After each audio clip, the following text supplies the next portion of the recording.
lagi Mbak. Assalamualaikum Ibu. Waalaikumsalam. Ibu, maaf mengganggu waktunya. Ya, Ibu lagi santai? lagi santai. Alhamdulillah. Apa? Kalau saya wawancara Ibu berkenan, Siap. terima Silakan. kasih ya Bu. Kebetulan saya itu ada tugas dari Pendidikan Pendidikan ini untuk mewawancarai tenaga kerja. Jadi gini ya Bu ya, kemarin saya itu membaca satu artikel di surat kabar yaitu dari Pikiran Rakyat tahun 2023 yang berjudul Identifikasi ABK Jadi Tantangan Sekolah Umum. Tak semua sekolah di Bandung siap. Artikel ini membahas bahwa masih banyak sekolah umum yang mengalami kesulitan dalam mengidentifikasi anak berkebutuhan khusus atau ABK. Nah, menurut Ibu, artikel itu relevan tidak ya dalam kehidupan yang nyata seperti kita itu di sekolah kita gitu? Kalau menurut saya sih itu relevan ya, karena kebetulan di tempat kami juga ada dan itu sulit untuk membedakan mana yang ABK dan mana yang hanya terlambat untuk menerima pelajaran. Jadi itu memang betul-betul relevan. Betul ya Bu ya. Jadi artikel itu relevan. Di artikel itu dijelaskan bahwa salah satu kendala terbesar adalah kurangnya pemahaman guru tentang karakteristik ABK dan terbatasnya tenaga ahli di sekolah. Jadi seringkali anak baru terlihat mengalami hambatan setelah muncul masalah belajar atau perilaku di kelas. Iya, saya juga pernah mengalami seperti itu. Jadi saya mengira bahwa anak itu malas untuk belajar gitu. Jadi dianggapnya belajar tidak fokus gitu. Ternyata memang anak tersebut membutuhkan pendampingan dan ada kelainan yang membutuhkan pelajaran.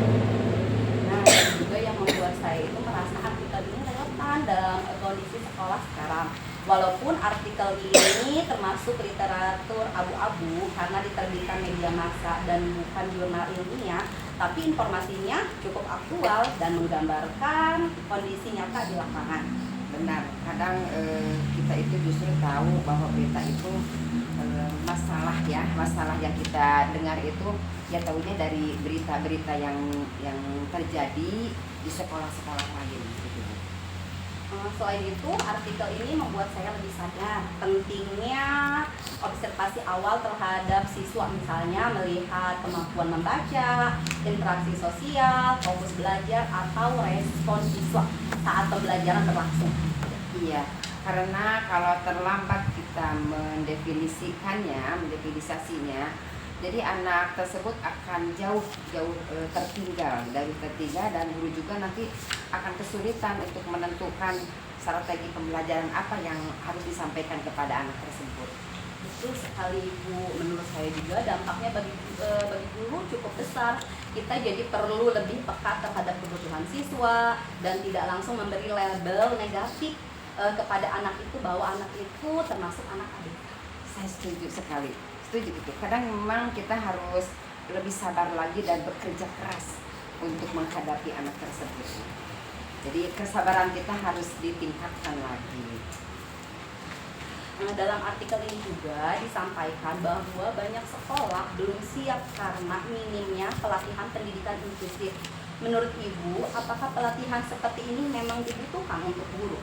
Itu sangat dibutuhkan sekali, karena kebanyakan guru umum ini kan tidak mengetahui tentang menangani anak ABK itu. Jadi memang pelatihan ini harus diberikan kepada guru supaya guru tersebut lebih percaya diri untuk menghadapi atau menangani anak tersebut gitu.